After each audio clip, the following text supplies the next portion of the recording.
I will not present myself to the proprietor when there are friends to bid farewell, you to be danced with, or to be drunk. Wish me well, Don't you be daft, Fraser.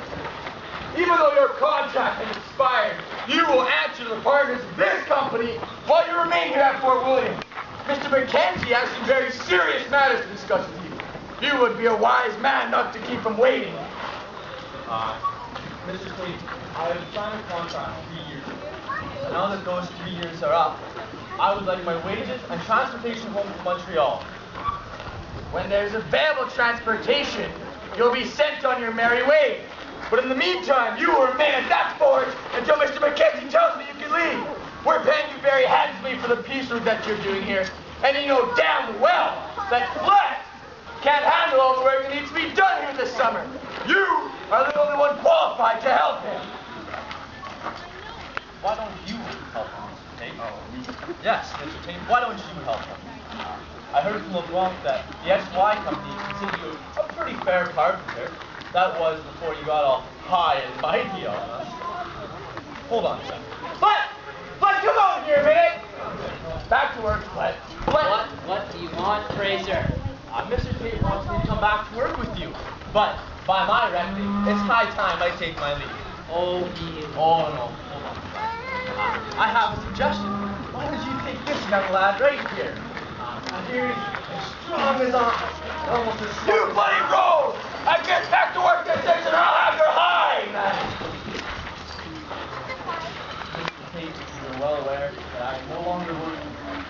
As soon as there is available transportation, I will be sent home to Montreal. Yes. Well, since you can read and write like you think you can, perhaps you can sign another contract for me then. You might be able to explain the late one. Great! Mr. Tate, what in the name of heavens is going on here? The partners of this company are trying to have a meeting, but cannot seem to do so with this incessant cacophony. Explain yourself. Terribly sorry, sir. I was just having some trouble with the blacksmith. Mr. Tate, you do not seriously expect me to believe that the world's largest fur trading company, whose empire spanned from the Pacific to the Atlantic, must cease to function because you cannot control one miserable drunken smith. If you're finding your duties as superintendent of the tradesmen too difficult a task, well, I have it that you return to being a carpenter. But sir, don't bother us with any more of your excuses, Mr. Tate. You there, Fraser, come here. Tate, you bring that back.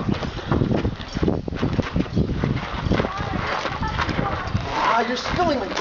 Fraser, you were told to report to Mr. Mackenzie earlier this morning and failed to do so. Where were you? Sir, you're well aware that I am no longer an organizer of this company. My whereabouts are of no concern. You impudent whelp! You will mind your tongue when you speak to the partners of this company. What's more, you'll do as you're bloody well told. Now, the partners and I are going to go back into the council house and reconvene our meeting. When we are finished, you will, at our leisure, present yourself to explain your recent behavior. Mr. Tate, I'm holding you personally responsible from this point on of the Smith's actions. Take care you do not disappoint me again. I know you're talking about, sir. My contract has expired. I will not present myself to you or ever again until you are ready to talk to me about my wages home and transportation to Montreal, which is rightfully mine. I will be here on this well drinking. Give me that back.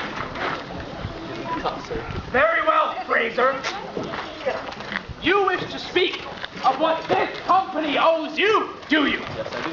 Well, if I had it my way, your wages would be paid in well-deserved cuts and bruises!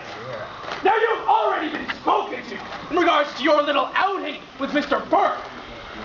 I needn't remind you Mr. Tate is supposed to be confined here at Fort William.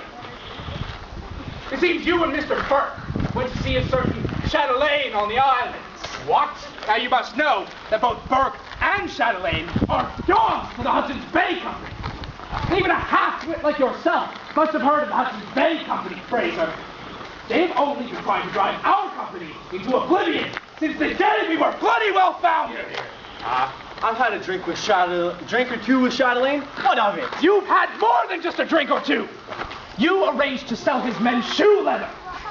Those mooskins were my own personal property. I'm free to consort with whomever I wish. And as for keeping anyone here as a prisoner, you'll need a much better jailer than Tate. Mr. Tate's ability as jailer is not a question here, Fraser. What is a question is your dealings with our enemies. You keep some very unsavory company. You're quite a confident man, Mr. Fraser. When in fact, you should be afraid of us. Me in particular, for I've thrashed far better men than you for much smaller infractions. Like the last time a common engagé spoke to me. The way you're speaking to me now, I beat that man to within an inch of his worthless life. Now, well, swing your stick all you want, Doctor. I've made my delivery. You heard me. I delivered those skins to Chatelaine last night. Damned rascal! How dare you cross it by trading with my enemies! I would hang you for a copper! You can't hang me, Doctor. It's not so easily done. See about that. Mr. Tate! Arrest him! Come on, Mr. Tate! How spirited you are what you spent a week or two in the jail, Fraser! You got the hang me. I've heard all about you. I've heard about Red River. Get this gentleman! I want him put away now! He'll never leave Fort William! He will never see the lights of Montreal! Honestly, Mr. Mackenzie, is this the sort of place you're running around here? There are no need for hysterics, Doctor. Besides, we have this myth here. Aye, bloody right, we have a Mr. Day! Just till you get here now! Hey, I want you to question all those assembled here. Find out what they know. If anyone knows anything of the Red River, they're to join their friend in the butter pot.